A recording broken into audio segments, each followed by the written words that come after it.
All right. So we are ready to start. We are live on Facebook. Welcome, Erin. Thank you so much for being here. I'm so grateful and so excited tonight. Hmm. I'm going to introduce you a little bit, and then I'm going to let you introduce yourself. So you are an intuitive guide, an author of amazing books, very useful books that I'll put in the description of this Facebook Live because they are very useful, and a psychic medium and a bereaved parent. Your daughter is in spirit. So, how would you define yourself? How would you call yourself? Do you introduce yourself? Yes. I'm first of all, I'm so happy to be here, Sylvia. I was thrilled. I was thrilled when you were like, "Oh, would you like to come on?" And I thought, "Yes, I 100% would love to come on." It's definitely in alignment with what I do. Pardon me. How would I describe myself? So it's so interesting that we have all these labels to define who we are and what we do. At the end of the day, all of Right. those things that you have described are part of what I do. And I also teach others how to open their intuitive gifts and spirituality and divinity and expand them and use them and hone them so that everyone can be connected, because everyone's an intuitive and everyone's a medium. We just don't realize it. Right, Yeah. right. And that's what I love. I love about you. I love your lives. Um, you have a page called There Is Life After Losing a Child, correct? Yes, And yes. I just love to go there and watch your lives, your inspired lives. So do you have a topic when you go live there, or you just go with the So flow? both. So usually I like to be prepared with a specific topic, just because I'm talking on my own. I'm not in a conversation with someone. So I like to have a topic set up, but a lot of times it doesn't matter that I had a topic, other things flow and come through. So I've just kind of done it in the context of both. I'm going to have a topic prepared or an example of something. It's usually in tandem with what's going on in my life or an experience through reading or what's happening with my clients, whatever is the most prevalent emotion and thing that comes up. And then I just flow with my daughter in spirit. And sometimes other people come through and you never know. But it Mhm. is easy to tell when somebody's in flow. It It's is. very, very easy. It becomes very Yes, powerful. It's fluid. There's an energy about it that you feel. absolutely. And that's what Yeah. I felt, from the very first time that I saw you. And I think that I've been following you maybe for half a year or even a year. I don't know. Time is not working for me right now, but I never felt like, reaching out because I had this idea of creating a podcast or starting interviews for a while now from my friends in spirit, but I never did it because I'm not a techie. I don't know how to do these things, but I'm so happy that I got started because I feel like there is so much that you can share with the people that are in my Facebook pages, and Mhm. maybe they share it as well with others. So you're here mainly because I work. God put in my life a lot of moms whose children are in spirit, Mhm. and I just love to see how much light you have and how much light you spread in the world. And I'm always curious. My question is, where does that light come from? How did you get there? So would you Yeah. like to talk about your journey a little bit so that you can give us a little bit of context as to where you were, the transition, and where you are now? Absolutely. Yeah. That it's important. Absolutely. Thank you so much for following me, Sylvia. Of course. I You mean, sweetheart. spirit put you in my life. So Meant to be. So, for me, for my journey, I was not always, I say I was not always, and yet we're all connected. And I'll explain that further down. But I was not always a psychic medium. I was, regular, do your 9 to 5 job, do something that's safe, buy a nice house, get a nice car, have 3 kids, get married, have the perfect life. That was my life. That was it. There was no mediumship. There was no right. any of those things in the context that it is now. So when my daughter Ava died in 2010, it just everything, it obliterated everything. It's an experience that probably only other bereaved parents can truly resonate with. which I feel like is part of the reason why it's important that I share my message about spirit, about intuitive, about grief, and all of the underpinnings and the things that are underlying our suffering in that process that hinder us, because I went through it, got to the other side, and then came back. So through that journey, the first part, I want to say the first 7 years after Ava died, it was very much in the sense, the majority of people's experience with grief. We dismiss it. We don't want to feel it. It's a shock. It's so painful that we don't want to go there. So we push it away. Oftentimes people will say, oh, it was part of God's plan, or they'll say, focus on the bright things. You have other kids. You need to make sure you honor that. They're all positive invalidations of our experience of grief, because at the end of the day, of course I'm thankful for my other children, but that doesn't mean I'm going to ignore the fact that one of them has died. So it's a topic, grief is a topic that society as a whole is very uncomfortable with, because we are afraid of death. We're afraid of talking about uncomfortable things. We are a very surface society. We're very consistent in the fact of follow the status quo, don't dig down, don't speak out, don't be different. Grief automatically puts you out of the field of the mainstream. And if we're out of the field of the mainstream, trying to focus on grief and move through it and understand it, but our only options of support are mainstream traditional therapy, there's a giant gap that gets missed. So through that process, I spent 7 years trying to it's not that I wasn't trying to feel my grief, because you feel it no matter what, no matter how hard I tried not to, it was there. But the problem is it was never expressed. It was never validated. And because everybody outside of me says, follow these 5 stages of grief. And if you go to counseling, it will be better. And if you focus on the good things, it will be better. None of that shit worked. In fact, it did the opposite. It made me feel like I shouldn't be feeling all of the grief that I felt and the loss. Therefore, I shut it down in myself. I no longer became safe within myself, because I looked at the outside world and thought, oh, well, I'm doing something wrong. I shouldn't feel like this. So now I'm going to try and tamp it down even more. And the result of that is you lose your relationships. It permeates everything. I could barely parent my children because I was not okay. I became very, very ill. I couldn't work. No one could figure out what was wrong with me. I became severely depressed because of all these things.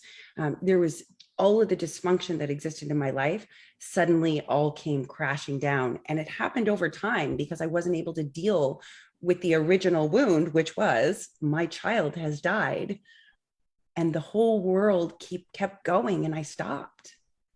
But now the whole world kept saying, no, keep going. But you couldn't. So the result of that was I became suicidal, and I went out into the woods and I said, God, I give up.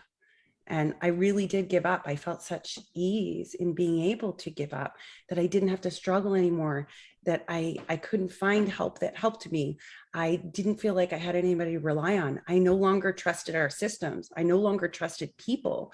I no longer trusted myself, because my only job as a parent, we believe, is to keep our children safe. And when your child dies, it doesn't matter if it's your fault or not. You feel like it's your fault, because it's your job as a parent to keep them safe. So there's so many layers that happen in there. That's why suicide rates are so high among bereaved parents. That's why suicide rates are at an all-time high right now anyways, because of the mental health issues, the suppression of things, the isolation. All of those things are conducive to people being hopeless, isolated, not connected, and they give up. That's logical common sense. When you add in those factors, that ultimately usually is the result. So that's what I did. So I went to the forest and I said, I give up. And I decided I was going to make a plan. And Sylvia, I want to say it was like 2 days later, because it was so long ago. Sometimes my days get a little bit mixed up. But a couple of days later, I get this message that your daughter, Ava, who's my daughter who died back in 2010, this is now 2017. I want to say early 2017, I believe it was. Your daughter is saying that you gave up. And I'm thinking to myself, I told no one I gave up. When someone is suicidal, nobody knew. what I But you was say a feeling. message, like a real message, like a Like a text literal message. text Okay. message, right? A literal call, a literal email, a literal text message saying, your daughter Ava is coming to me crying, saying that you gave up.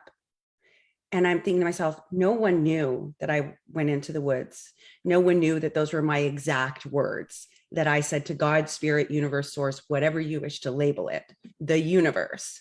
No one knew that. So to have somebody that I don't really associate with randomly pop in out of nowhere, just days later to say your daughter Ava is coming to me crying saying you gave up is profound, and it was life-changing. And Sylvia, in that moment, it was like suddenly I had hope. Suddenly I felt like I wasn't alone. Suddenly I felt seen and heard, like, oh my God hears me. Like somebody heard my plea for help because I'm about to make my plan to commit suicide. And it was like God heard me, and not everybody gets that experience, to know that God hears them. And that's why it's important, because not everybody has a random person reaching out to them saying, oh, by the way, spirit's got this message for you. That takes a lot of bravery and courage to do that. So that was really a turning point for me. That was a pivotal moment, that completely changed my trajectory from I'm going to kill myself to my daughter's still here. Because if she wasn't still here and she wasn't in spirit and I couldn't connect and there wasn't more than just nothing when we die, then this couldn't have happened. It was a profound experience. To this day, I am so grateful for that woman. She is deeply, deeply a part of my heart and soul, because technically she, as the messenger, allowed herself to be the messenger and saved my life.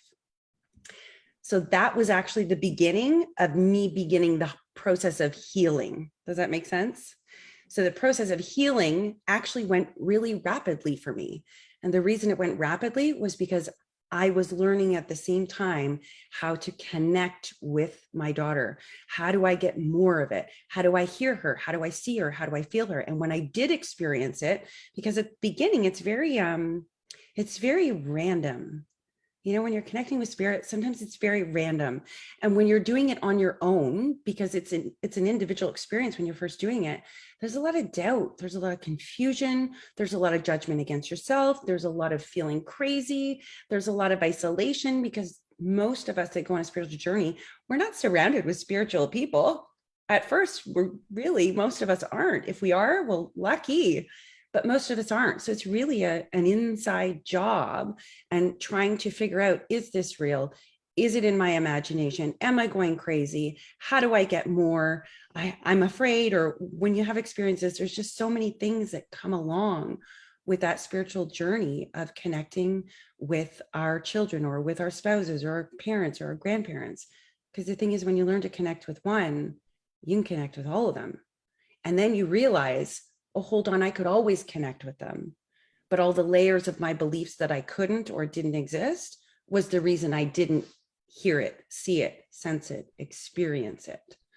So whenever I'm teaching people about that, the reason why my journey of actually healing grief was so rapid is literally because I did it with my daughter. She would, if I got quiet enough to listen, when I was ready, it happens in layers. It's not like, oh, it's done. I'm done with grief. It's over. It was a lot of layers. And you have to have the ability to be willing to look at yourself with brutal honesty. You have to be willing to feel all the worst emotions that you've been trying so desperately not to feel. And you have to be willing to do that, knowing that you're safe, because we don't feel safe enough to do that. And that's the beauty of grieving with my daughter, with spirit, is suddenly I felt safe enough to express all the things I could never say to other human beings, that sometimes I couldn't even say to myself, almost like a denial to myself, right? So without those components, nobody heals grief. That's the truth, right? If we don't feel safe in ourselves, how are you ever going to express the things that are going to help you to heal? So it was really a profound process. I guess you could say. And on the other side of it, once I figured it out and got to a point where, oh my gosh, I'm excited for life. I'm talking to my daughter all the time. She's guiding me. I'm interacting with all these different people. I ask, I receive. The more I stepped into it, because what was my other option? Committing suicide. So I was all in. I had nothing left to lose. And when you go all in with spirit, they go all in with you. They show up in spades. Like that's how it works. That's how it works for anything. If you want to go for a job and you go all in to learn the process of that job, you're going to succeed because you went all in. You went all in to learn, you went all into experience. And I think it's the same for anything in life.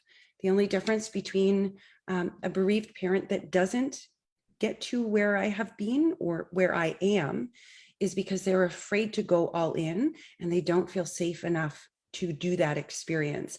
And a lot of people don't feel that that experience even exists. So if I say, I'll never get over it, I will never get over losing my child, I will never get over the pain, I will never get over this, that's exactly what your experience will be. So if my truth is, when you say I'll never get over it, that's not the truth, that's that person's truth.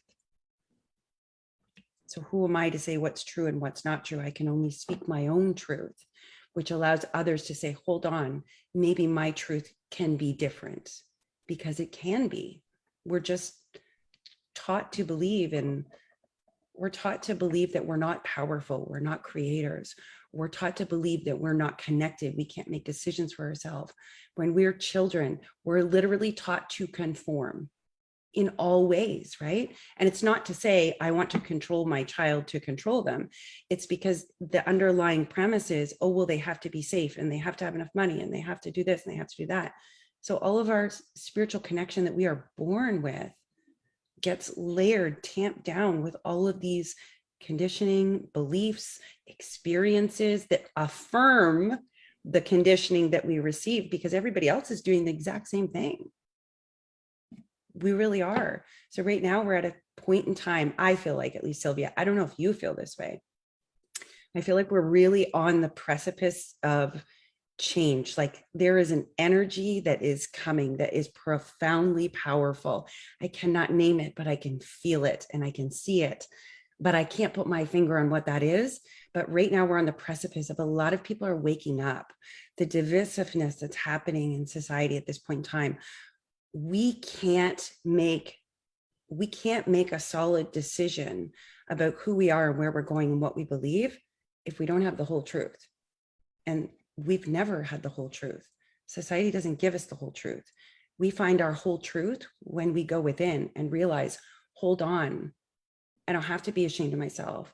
I don't have to blame other people. I don't have to be responsible for everybody else. I can ask God, I can ask my angels, I can ask guides, I can ask my crossed over loved ones. When we talk about grief and we talk about death, my view of death is, I don't know about you, Sylvia, but my view of death is vastly different than when my daughter died. My view of death is that our bodies die, but I don't die. I'm not just a body. I breathe, I feel, I see, I experience. I remember past lives. When I meet people, when I met you, it's like talking to an old friend. I know you, not in this life, in this body, but my soul knows your soul. And I don't care if we knew each other before that or not, because that soul resonance is more powerful than anything that is outside of me in the physical, tangible, dense capacity, if that makes any sense. So I feel like we're on this precipice of change where all of these people are opening up to their gifts and suddenly seeing that. And that's a beautiful thing, because we're all so afraid of dying, thinking that it's the end, that we don't live. We're just busy trying to, not have the inevitable happen. Right. The only consistency in life is change. Death is not the end, it's a change. Energy doesn't disappear. It doesn't end. It transforms, it transmutes. Where do you think you were before you came into your body? Right. We're just going back there. So death to me is like a coming home. When someone dies, I don't weep for the person that's died. I weep for the living person who's now about to go through that journey and uncover who they are and feel the depth and breadth of all those emotions. But I also want to be there for the living who are experiencing it to say, don't worry, I see you in the tunnel. I'm going to shine the light out here, because I promise you, if you keep going, if you keep digging just one more step, that light is there. You will get there. And people in grief say there isn't another side to it, like you grieve forever. I disagree. My experience is not that. And it is because I did it with my daughter. And when I work with people, that's what we're doing.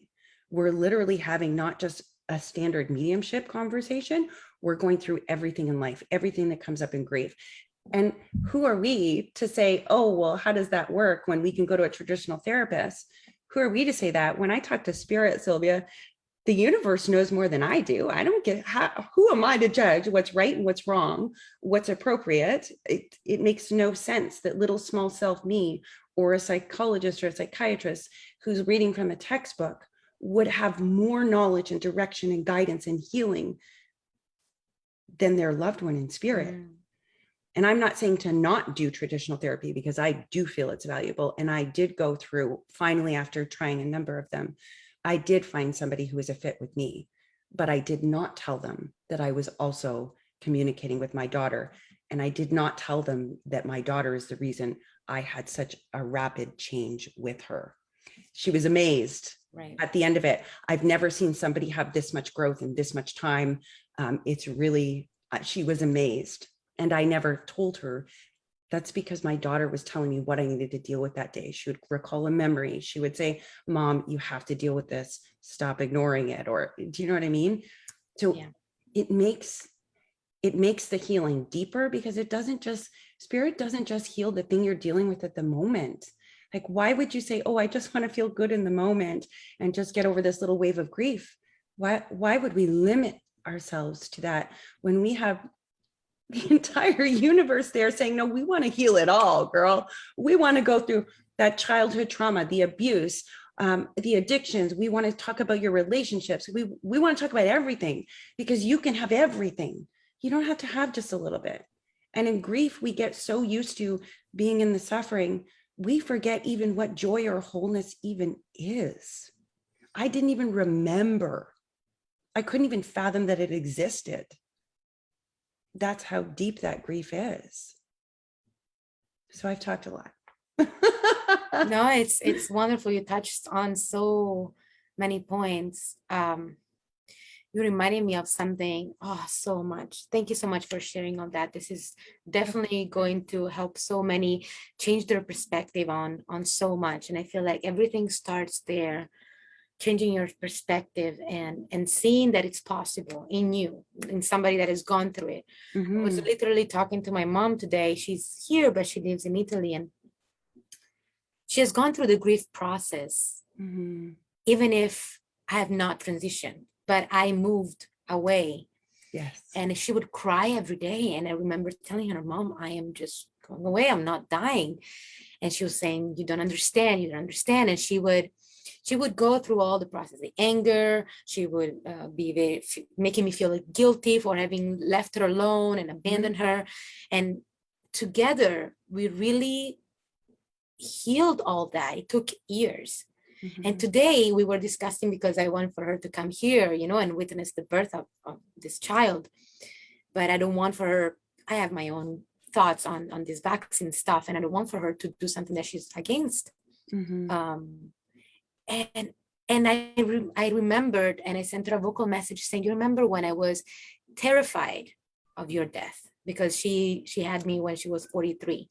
So she was the oldest of all parents. And since I was very, very little, I was terrified of losing her. I was like, Mom, you're not going to age, right? You're not going to die, right?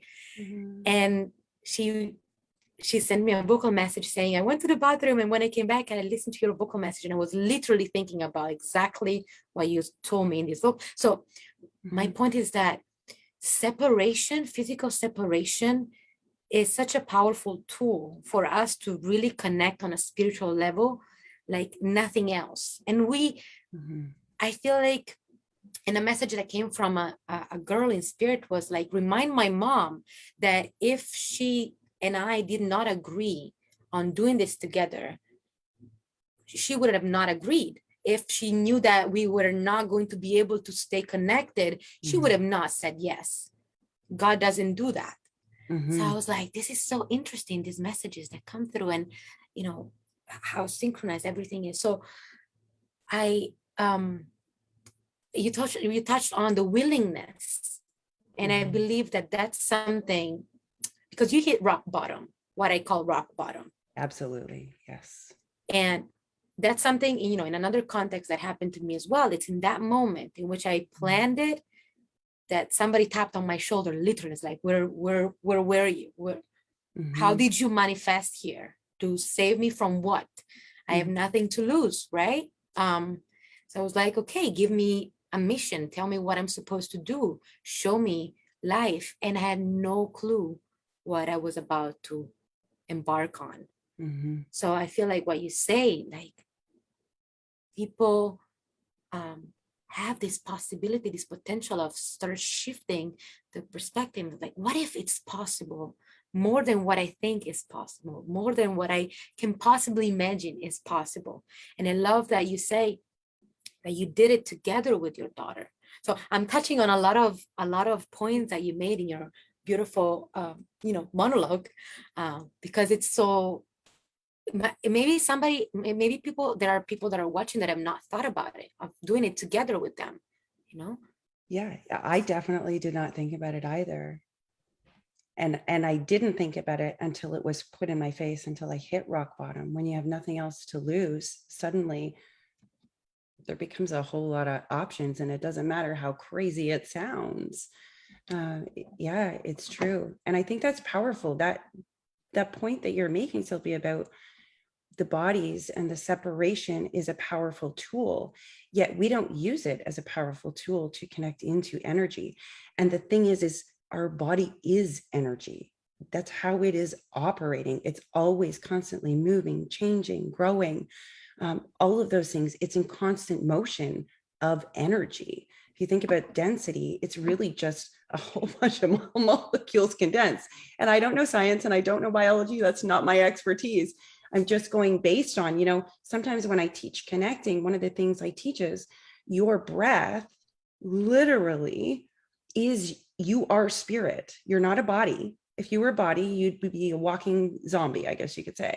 You're not just emotions, because you have a body that also gives you the barometer of your emotions or all your senses. We're not just one thing, we're multifaceted. And that is possible because of energy, because we are energy. End of story. So for me to be here and you to be there, sometimes all I have to do is think about you, and you're going to think about me, and you're going to message me. And I know that that's true because that happens on the daily for me with a lot of people.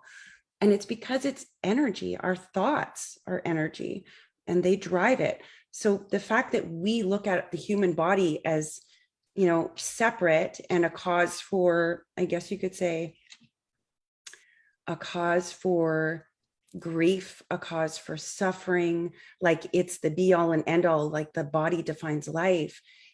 It's that teaching that creates the suffering, when you're absolutely correct.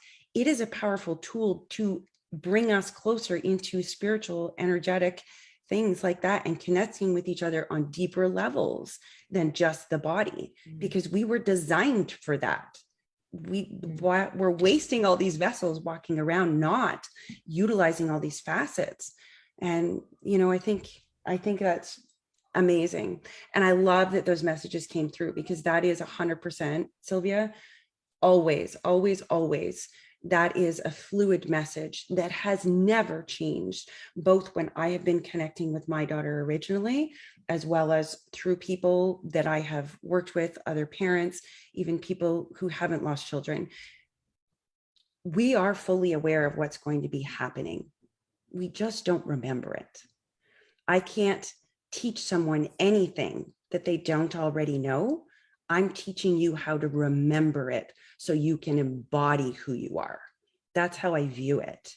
And if we're all energy and I'm a spirit, It doesn't make sense that when the body dies, that that's the end. Our fear creates the suffering of it. Our belief that that's the end creates enormous suffering that is actually completely unnecessary. And it's because of a belief system that we were taught. And you're right. If you think about the limitlessness of it, if we think about science and we think about energy, right?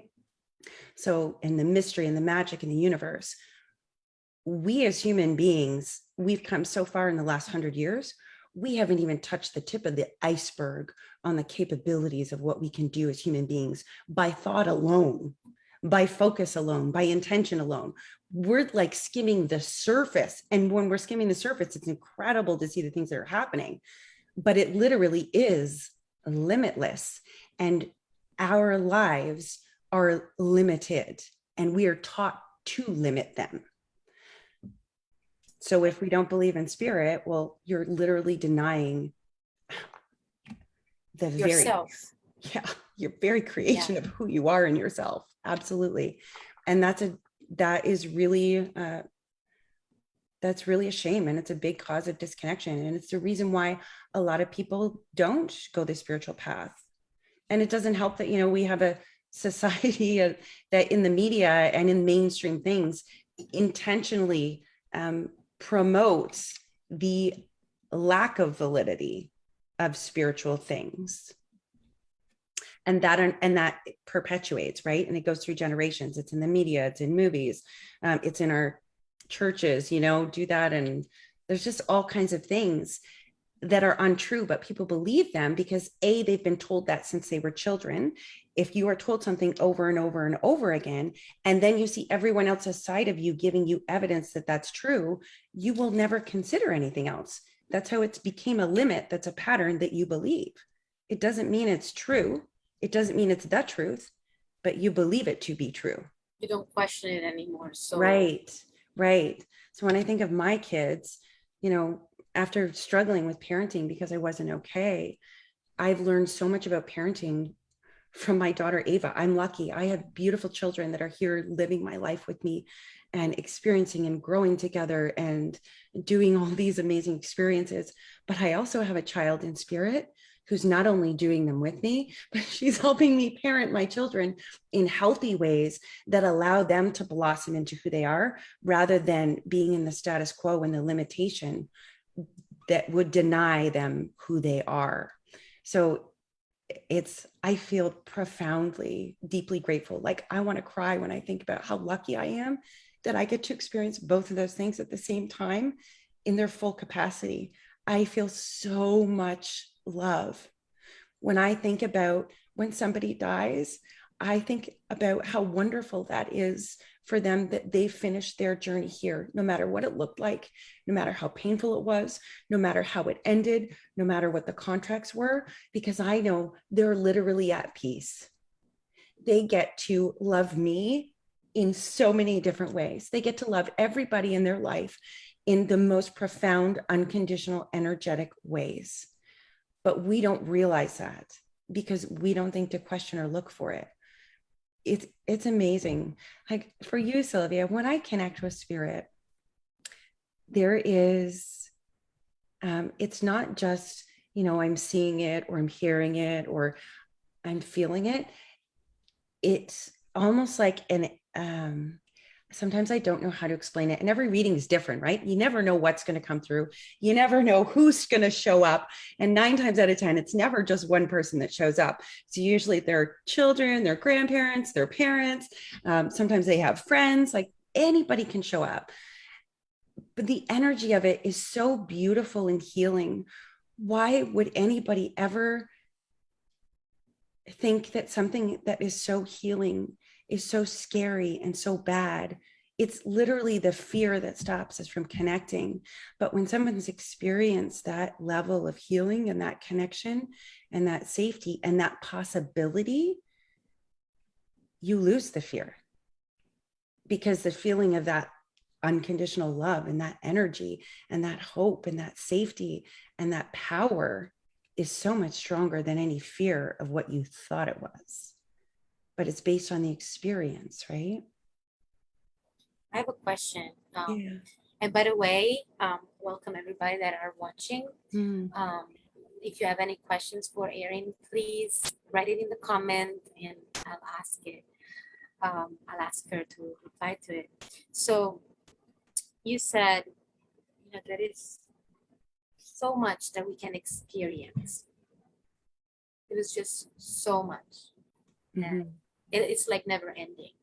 And I always talk about tailored experience that are for each and every one of us, Mhm. different.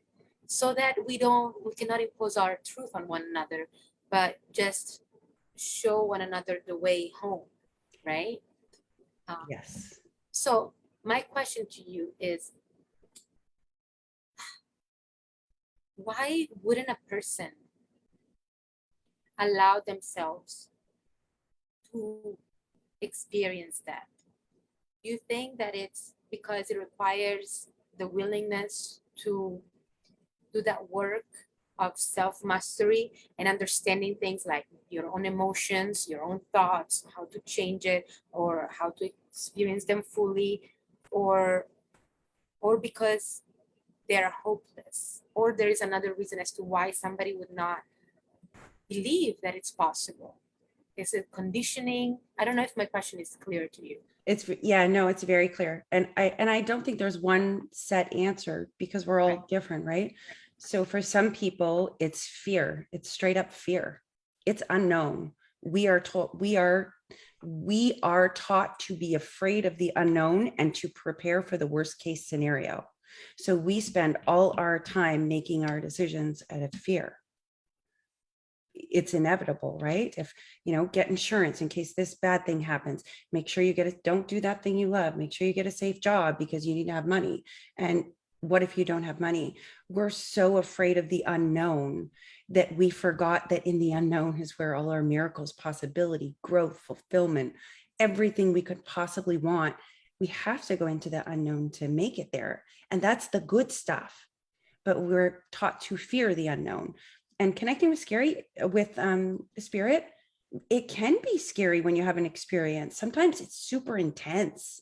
Sometimes it can be scary. It's true, but it's only scary because you don't feel safe, because you don't have a belief system in place, because you have doubt, because of all these different things that come into play. So I think fear is one of the reasons why people don't go into this or into the possibility of this. And there's also the belief system. If you do not believe it's possible, why on earth would you ever go? Why on earth would you ever look into it? Also, if life is grand, why on earth would you want to move into the realm of spirit and unknown and possibilities? It's not until you've either hit rock stinking bottom, or you've had an experience, or you felt them, or there's something that gave you the possibility that it's true, or that it's real, or that it could be true. Because the thing is Nelson Mandela says this: everything seems impossible until it's done. So when I look at it like this, for somebody to say it's not possible, I have to tell you that that is not true. Not because it's not your truth, because it's not true in the scope of our entire consciousness. Seers and mediums have been here since the beginning of time and man. They are older than religions. They are older than churches. That has always been prevalent throughout history of mankind. We started off connected. When we die, we just go back to being connected, but we're connected the whole time and don't realize it. So I think the idea of what spirit is, what death is, what the body means, all of those things and limitations that we believe ultimately limit us from actually taking that step. And I always say, what if and why not? Why not? The truth never minds being questioned, but the illusion, they don't like being questioned. Here's a great example of this, you guys. I'm going to share this. So and I'm sharing this with the people who are listening, because I feel like this is a common theme for a lot of people. So when I realized when I started connecting with my daughter, that all these other people started showing up. So like when I started connecting with my grandmother and other people's children, and all these other people started showing up in spirit. If you can connect with one, you can connect with them all. And guess what? You could connect with them all the time. You just didn't know it. So that was really hard for people to accept who didn't believe it. So a prime example of this is, and this is well into my mediumship, this was in the last, I want to say the last year, someone whom I love deeply, and I've known them my whole life, came over to my house.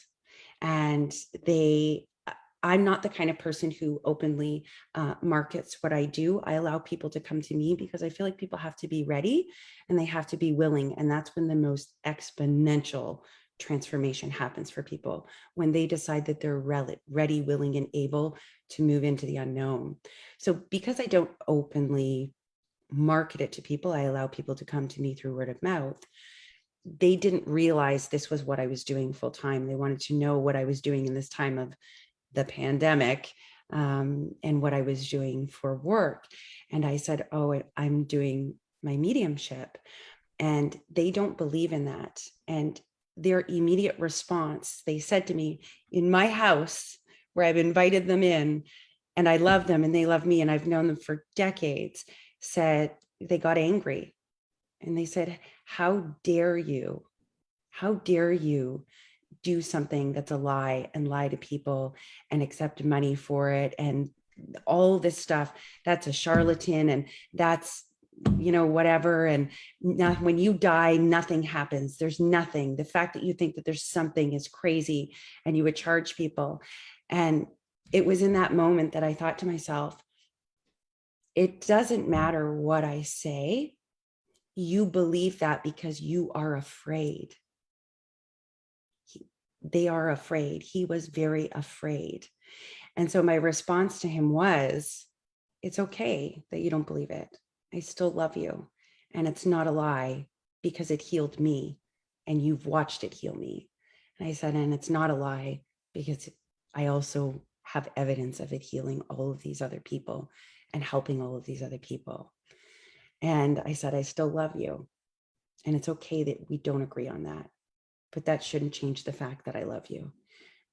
And that person stopped. They said not one other word. It was like all the air in the room settled down, all the anger left them. It's okay. And that really is the experience for a lot of people when they're really afraid and they cannot see anything but this. Because think about it. If somebody suddenly believes that mediumship and the afterlife is not real, and suddenly someone in their life is saying it is literally a breakdown of everything they think they know is true. It's a total loss of control on a subconscious level. And that makes people feel unsafe when they have a belief system that allows them to feel safe, even if it is not the truth. And I think that's what stops a lot of people. Does that make sense? Was that story helpful? It's a very direct story, but I've always wanted to share it because it really does. It took me a long time to get to that point. Before I would have been like, it is real. And I thought, I don't need somebody else to believe it to make it real. It's already being done. Right. So therefore it is real. Right.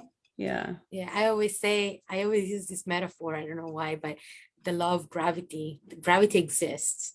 Whether you believe in it or not, it exists. Right. It's going to exist no matter your belief. So it's fine. It's not something that we should argue on. Yeah, it just is. It just is. Yeah. Right.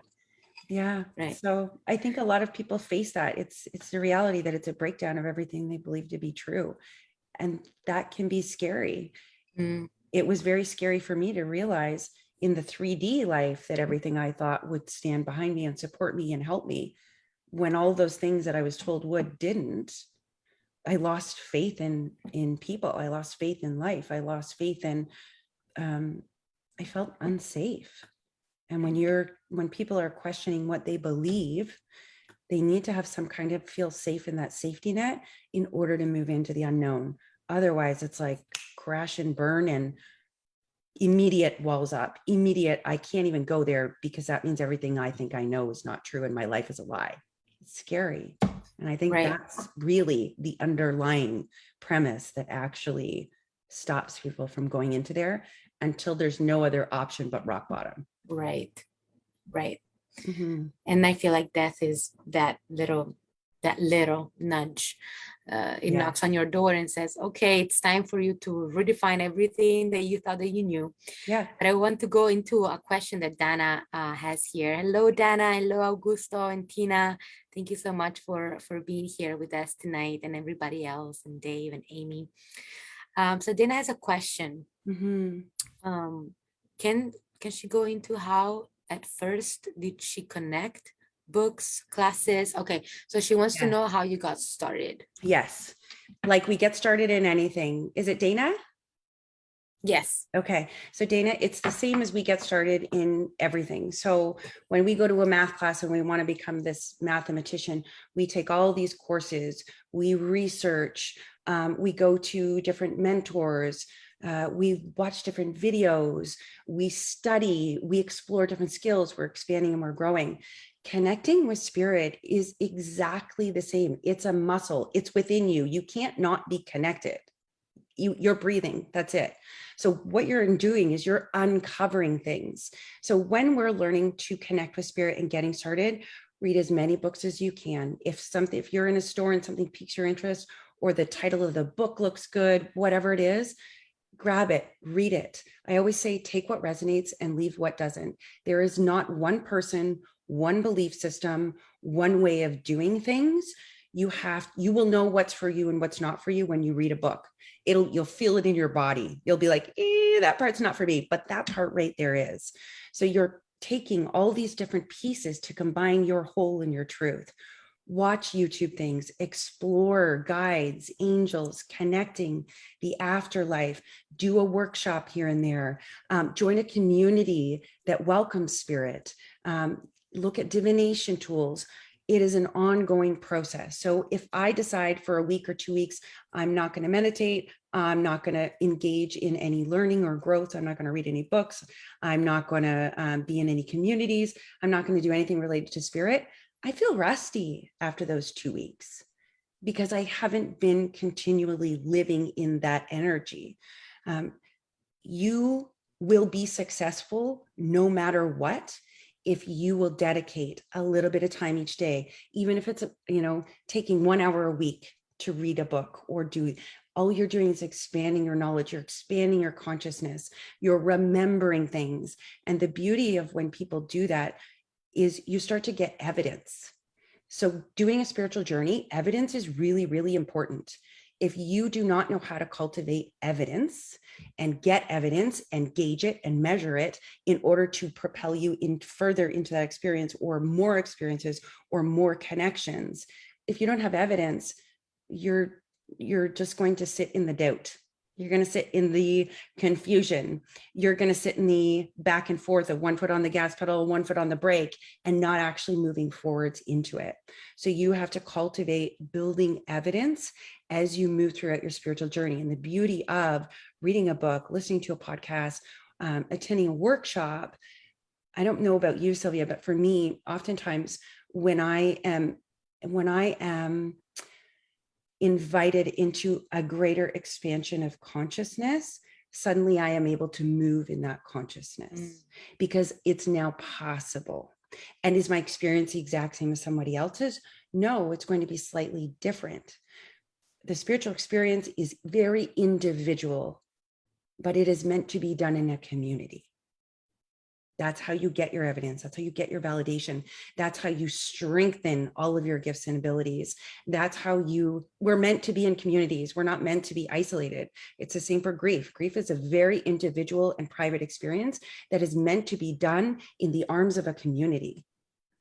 Spiritual experience, exactly the same. It's an individual, very primal experience, but you are meant to do it in the arms of a community. That's how we grow. We learn faster, we grow faster, we expand faster, and we thrive when we do that in a community. And I think that if you're going, when you're starting that journey, the more you make sure that you're with people who help you thrive, even if they don't understand it, that's another really valuable thing. So if you're surrounded with people who don't believe, or naysayers, or I don't want to hear that crap and you're crazy. So for example, if your family, the people you live with, if you're starting on this spiritual journey and everybody around you is the opposite, you almost get to a point where you don't want to share your wins. You don't want to share the excitement for fear of, and that also is something that stops us when we're beginning our spiritual journey. The more you cultivate it, the more you ensure that you have people that you can talk about your experiences with, the easier it is for you to deal with that. Because what happens, and I've witnessed this both for myself and most of the people I work with, when you get the momentum of connecting, of being tapped into your own divinity, there is no stopping it. There's no stopping it. And when that happens, your relationships around you, you didn't change the people around you, you changed you. And because you changed you, your energy changed. So all the people around you start to suddenly see, oh, hold on here. She didn't have to teach me or tell me what to do or tell me I'm wrong. She's just changed and this is different and that's better. So I either have the opportunity to expand into A, she just showed me it's possible. B, maybe there's something to it. And C, if I don't expand and grow with her, I get left behind. Mm. Whatever you do for you, you are actually doing for everyone around you without doing anything to them or changing the circumstances. You're changing your energy, which ultimately affects everybody's energy around you. And that possibly is the most incredible thing to witness that I've witnessed with my clients and the things that have happened. And it brings me incredible joy, incredible, because it's not about anybody else. It's really about you. I hope that answers your question. I hope that helps. Yeah, I think that Dana is a shining mom as well. And she, Yay, Dana. She's amazing. I actually interviewed her, I think a week and a half ago. So I missed it. I'll have to go back and watch it. Yeah, she's amazing as well. Everybody here is amazing. But thank you so much for sharing that, because anybody that is going to listen to this, it's going to be just, you're bending everybody's mind. And I love how you're talking about expansion. I feel like that's our fear. Our fear is our power. Our fear is expanding. Our fear is like, we resist change so much because we want for things to go the way that we want, how we want, when we want. Everything is like we want to have control, and the universe is telling us to surrender to this flow and just allow ourselves to experience something new, something.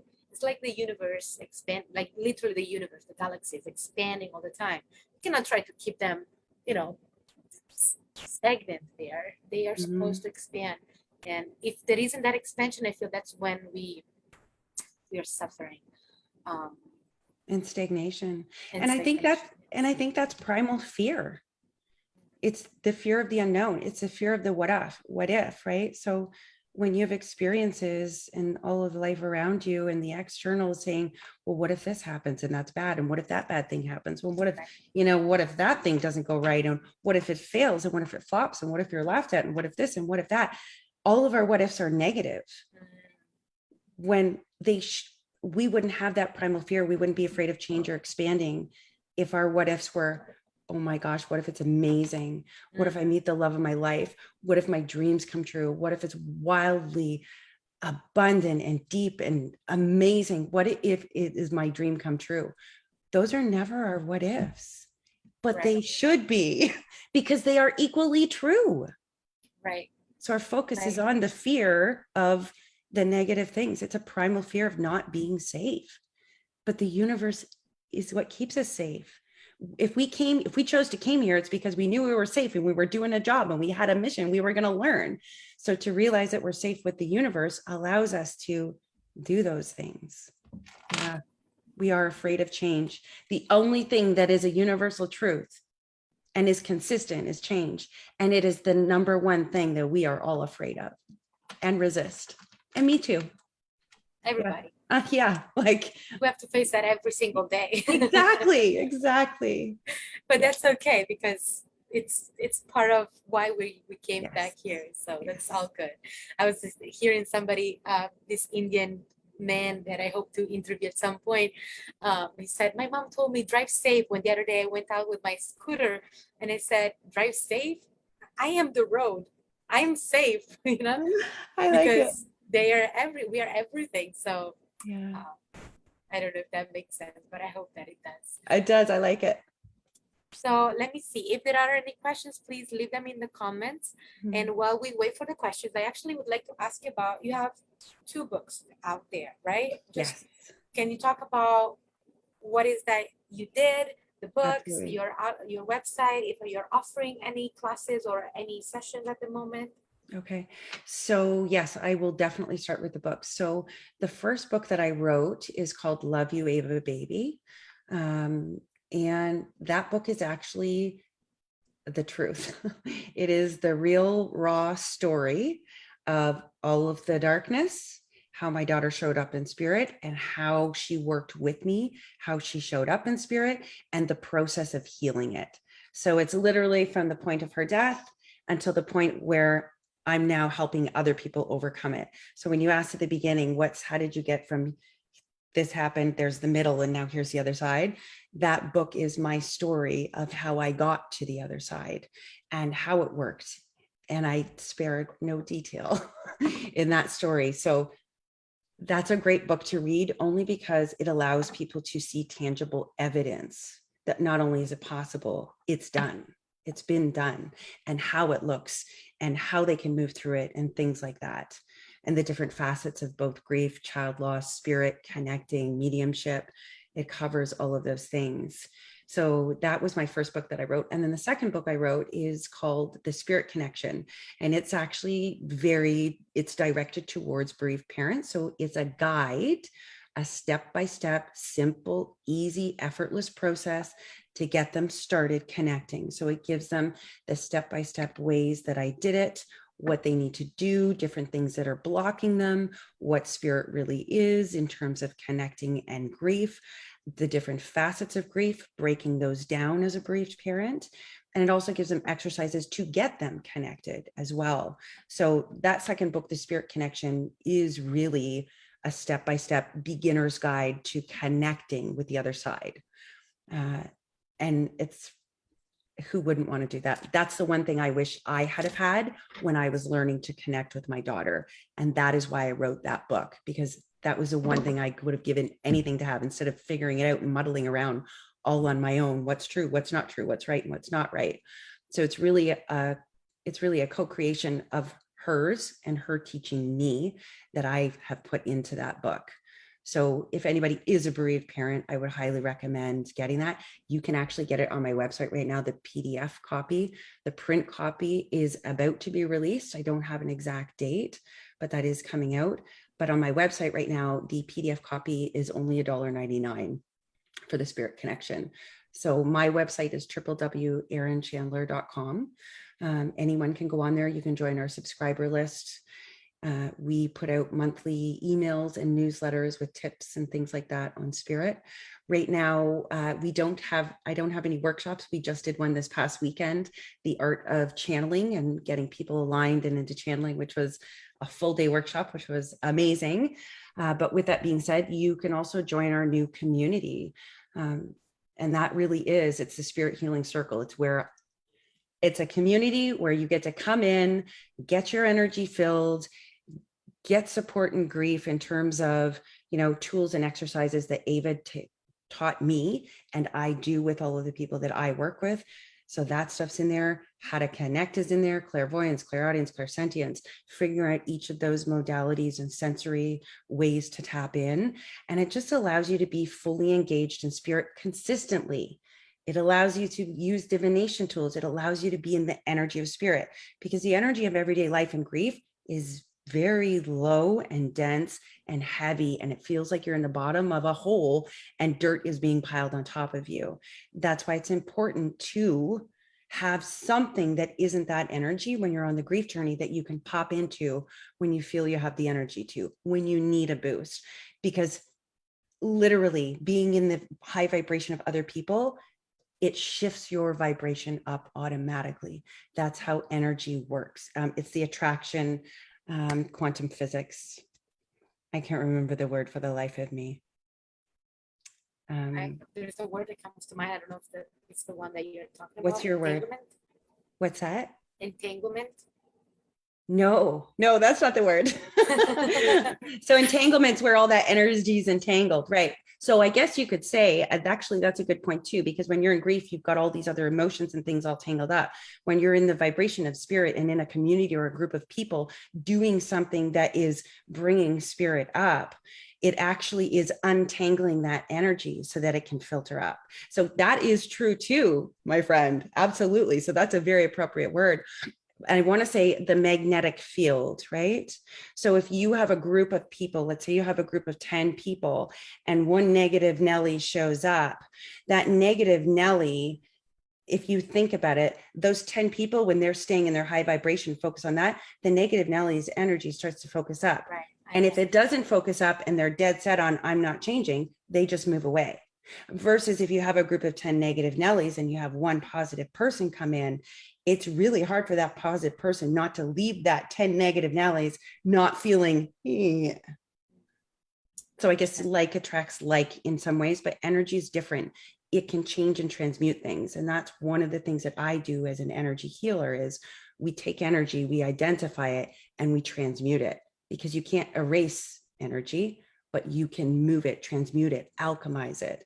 And it's incredible. And when you bring two or more people together for the purpose of healing, the purpose of unconditional love, the purpose of support, the purpose of spirit in general, bringing in spirit, bringing down that godlike energy, the I am presence, and encompassing healing, bringing people up, it is amplified. There's no stopping it because it's that powerful when you bring it into a community of people. So let me ask you, you're saying that this is a circle. Is it a circle on Zoom, in person? So both. So it's not in physical person. So it's an online community where I have a full membership. So it's on the website. You go to the Spirit Healing Circle tab on my website, and it tells you the different things that we do. And it's a full online membership that includes a private Facebook group where we all get to connect with each other, not just do the courses in the membership, but we get to talk about the courses, talk about connecting. What are we doing that week? What's come up for grieve? And we're also going to be doing live guided connections. So what I do with my energy, that's part of my special sauce, is when I do a guided connection with a group of people, I share my energy. So what happens in those is they all suddenly have their energy open to experience a connection. And I'm seeing what they're seeing in their connections with spirit. Therefore, I can validate for them what they just saw. So in that experience, it gives them evidence. It allows them the experience, which is really important. Doesn't matter what I say. If you don't have an experience, you have nothing to tie it to. You have to ground it in the experience. So we do those guided connections, which helps people open up their own connection rapidly. Because once it's open and you stay consistently in the group, sorry, I'm knocking over things because I'm talking with my hands. Once we have that consistent evidence, it allows us to move into more. It doesn't go away. And that's the beauty of a community. It allows you to consistently have that energy to pull in. And then, of course, we're going to do live mediumship readings every couple of weeks. I'm going to bring on other experts, mediums, past life regression, people who do sound energy healing, all these different modalities, because I feel all of them are valuable. I feel like everybody has something intrinsically valuable that they came here to be and to share that helps other people. And in communities, we heal each other just by being there. So that's what that is. It's really the place that I wish I had too. Yeah. So it encompasses grief, spirit, getting connected, staying connected.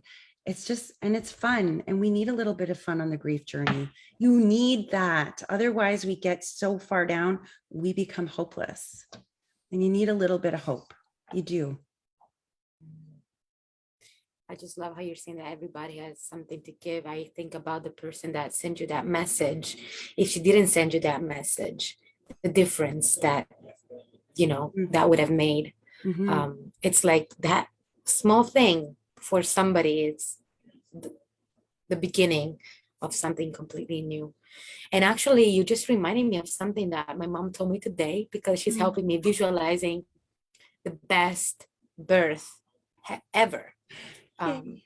And she's aware of the power of visualization, and this detachment has made her grow in ways that both of us, it's like unbelievable. It's unbelievable. Mhm. Being together would have never ever brought this amount of awareness of who we are. um so, and she told me, Sylvia, you don't have to worry, because you're just, you have lived it already. You're just remembering and reliving it. So Yes. it's like this journey, we have lived it, we have accepted it, we have agreed to it. We're Mhm. just living our plan, our co-created plan, and Mhm. remembering how to navigate it the best way possible. So That, when you said that, it's like, and then help one another, like, yeah. let me bring sound healing. Maybe this is gonna recall something Mhm. for you. It's gonna remind Mhm. you of something. It's gonna awaken something. let Mhm. me, let me bring this on board. Let me bring this past life regression. Maybe this is for just one person in the room. Mhm. It's incredible. So I- thank you for that. There is another question here that actually I think you replied just now. Oh, Augusto was asking, could Erin tell us how was the first time she was able to connect to the other side? I think it's a similar question to what Dana asked. I don't know if you yeah. have a first time in which you connect to the other side that you want to talk about, because we Yes. talk about mentorship, courses, books, you like earlier you talk about this, but you have something else or a first time that you recall? Just to confirm, you're asking about my own experience when my first time connecting with my daughter. Mm-hmm. Yes. so so I don't have a very specific moment where it was like, oh, I've connected. It didn't happen like that for me. For me, it was literally asking for a sign and getting a sign, asking for another sign and getting a sign. I would start writing, can you lead me to a book that helps me to it? For me, it was a very, very I guess you could say, because I had no one teaching me or helping me or showing me the way, that's why it was so slow.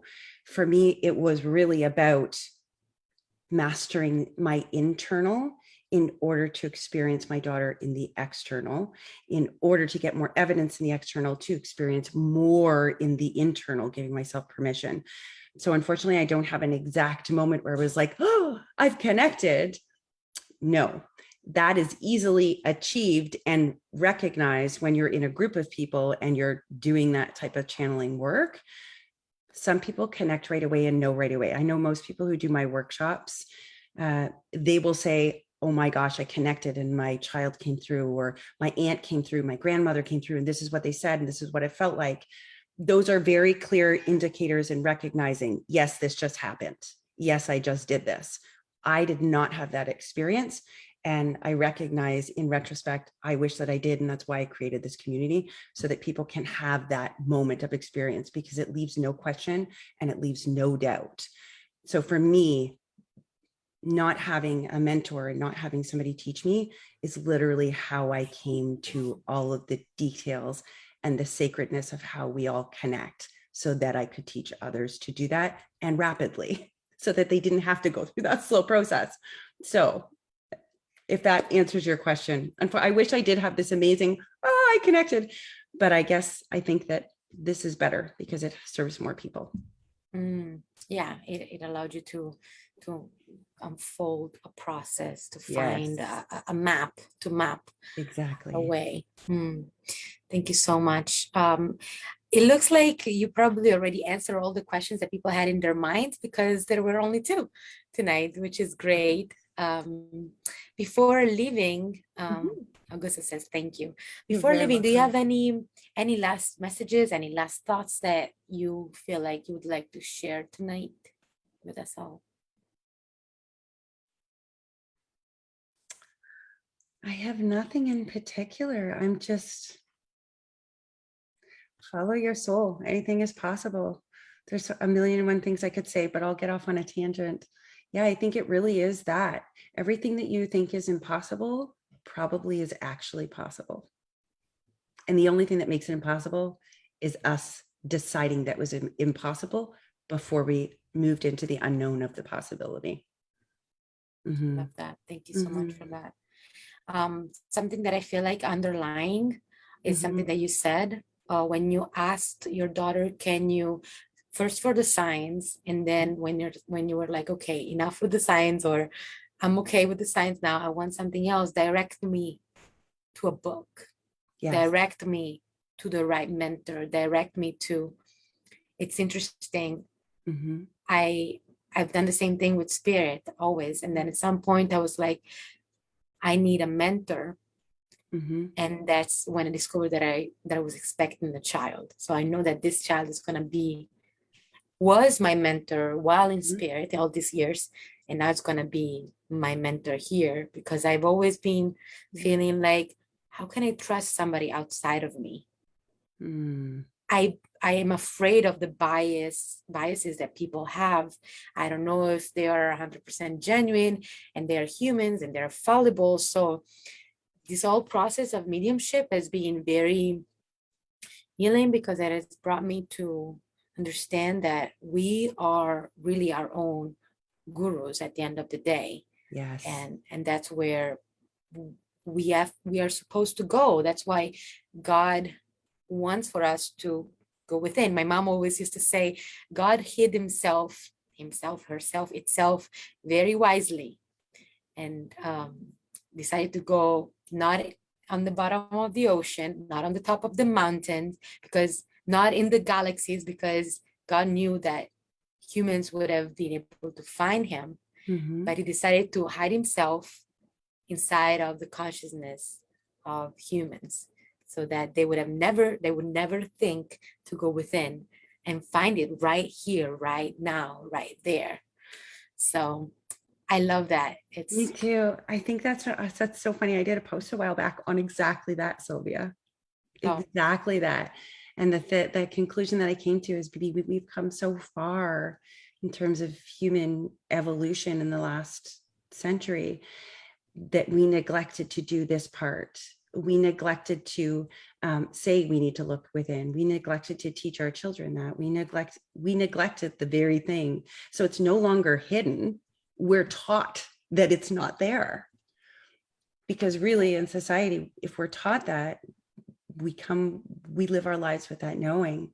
But yeah, if you think about it, God's in everything. And if God is hidden within us, and if God is in every atom or every molecule, every piece of energy, that means you're God too. right. That makes it very easy then, because you Mm-hmm. just, that's why you can ask and you shall receive. So that's what Right. I wanted to underline, the fact that you said, guide me to the book, guide me, because sometimes we want that external validation that can remind us of what you were saying, what we already know. It's within us, but unless we read it in a book, unless a mentor is telling us something, unless somebody else it gives us that perspective, those people, those tools outside of us kind of like make the journey a little faster. Right. So It that's makes it, why. yeah, it makes it faster, and it allows you to we are our own gurus, Sylvia. You are correct, 100%. It just gives us anything in the external is going to be a validation of your internal, right? So how do I know I'm not crazy and I'm having this experience if there's nothing in the external to validate it, particularly on your internal journey? And that is why cultivating evidence is so important, because it allows you to trust yourself. Connecting with spirit is the most profound lesson and journey in trusting yourself. You're just coming back to trusting you. That's Right, really what it calls you to do. right. That's Yeah. what we're here to do. I Yeah. actually have one more question from Tanya. I Mm-hmm. hope that that's how you pronounce your name, Tanya. She's asking, what books were helpful to you both for either development or personal? I don't remember. I'm sorry. That was so long ago. What I would recommend doing, because everybody is different. I could tell you these books and you might read them and say, no, that's not really for me. As a general clue, and this will help you get tapped into your own innate spiritual guidance, your internal compass, all of those things. When you feel into the title of a book, feel into somebody like Wayne Dyer. He's a great person who just gently rolls people into that. He's crossed now. If you want to connect with him, you can connect with Wayne. Not everybody's. Okay. But you have to be able to pinpoint. So something good to start with is Wayne Dyer. Something good to start with is if you've had a very specific journey, look for books by people who are talking about the afterlife who had a similar journey to yours. So if you've lost a child, you want to look for stories from other parents who've experienced their children in the afterlife, because just knowing that somebody else had that experience allows you to open up to the possibility for yourself. In terms of learning to connect, I didn't read any books to do that. That was a solo journey for me in a lot of ways. Well, I shouldn't say that. It was in tandem with spirit. That is where all of my tools and things came from, is from spirit and me experiencing it and doing it with clients and through that process. So in terms of actual teaching, there was nobody that taught me those things. That was solo. However, I will tell you that throughout my journey, experiencing other people, the way that they do connections or teach connecting, I would go there as a brush up only to discover it was just like, oh, I already know all this. And oh, I already taught all that. I've already moved on from that. So for me, they were just but they're valuable. It's valuable to know, oh, I've already done that. I've already experienced that. I've already taught that. We've moved on to this part. That's valuable to have that validation for me as a teacher, right?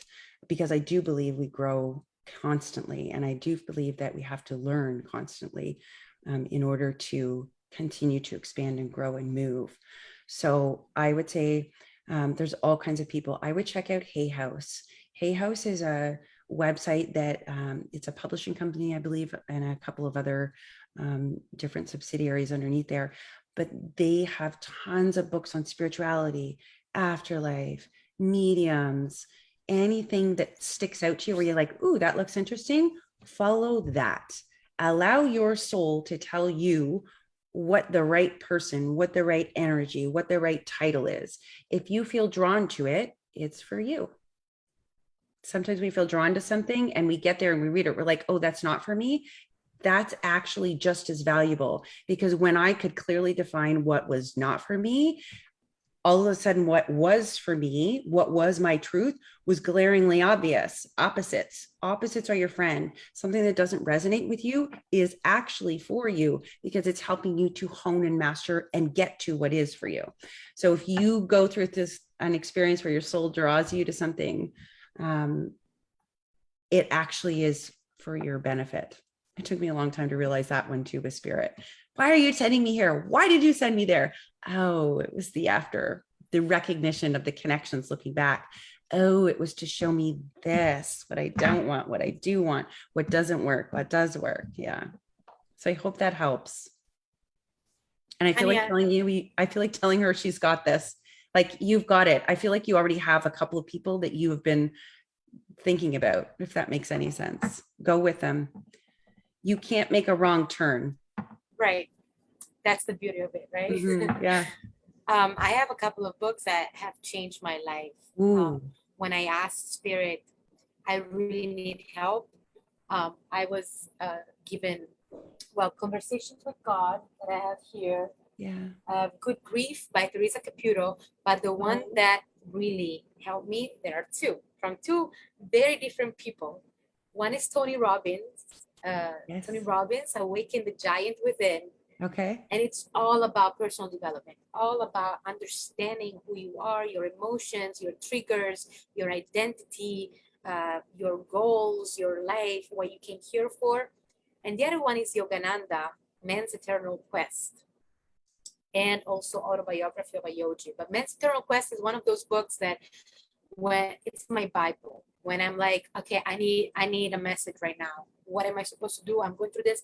I open it randomly, and there's the message. It's right there. And it's mind blowing, because I feel like Yogananda is literally like communicating to me through that book. So those are the two books, and it's crazy because Wow. these are two different humans, and I see quotes from this book to this book, and They Tony doesn't know about intertwine. Yogananda. It's just like, wow. Everything. Yes. Universal consciousness. When one of us succeeds and grows, the rest of us do too. Yeah. And then actually, a book that just came to mind for you, Tanya, I don't know if this is going to help you or not, is I think in English is Heal Your Life or Heal Your Body, is by Louise Hay. Louise Hay. Yes. Yes. Yes. Yes. I have not read it, but I would agree that that's a great book to read. I always do that. I buy a book and then I don't read it. And then all of a sudden I'm like, oh, you're supposed to read this book, even though I haven't read it. Yeah. Yeah. I have I think books that's there good. that I know that I'm going to be directed to when the moment is right. Yes, exactly. Yes. That's so awesome. Wow. Mhm. Thank you all so much for staying here with us tonight. We went over, but it was just like amazing. I feel like every single word was just golden seeds that have been put out in the universe. So thank you, Erin, from the bottom of my heart for taking the time to make this happen. I wanted for this to happen before your workshop so that people could join your workshop, but life happens and we have to postpone it to tonight. But I believe that there is a reason as to why it happened tonight. So Yes. And that's okay because we do those workshops in the membership anyway. So not to worry. I'm so thankful that I got to do this with you and to talk about these things, and especially to do it with somebody else who's also a medium. Normally, when I do this with people, they haven't cultivated that within their experience. And it is amazing to do it with somebody who has experienced that and helps other people to do it as well. And yes, thank you everyone for coming and listening. And I hope if it was even one word that helped you, then I have done my job, and I feel great about that. And I wish you all the best. thank you so much. I believe our everything that you say, people that know me, I say the same thing. So it's very weird and interesting at the same time that we say similar things. But I believe that that's, spirit is the one that teaches us. So that's why we are so in sync. And we're all mediums. And the more we work on ourselves and the more we dig deeper, the more that ability shows up organically and naturally. So it's my belief. Mine as well. Thank you so much. Many blessings to you all. Good night. And I'll see you in the next interview. I hope to do something with you at some point, maybe next year. All right, Erin. Thank you all so much. I'm going to interrupt this live on Facebook, and you can find all the information that she talked about in the description, by the way. I'll put everything in there. Okay. All right. Good night. Bye, everybody. Here.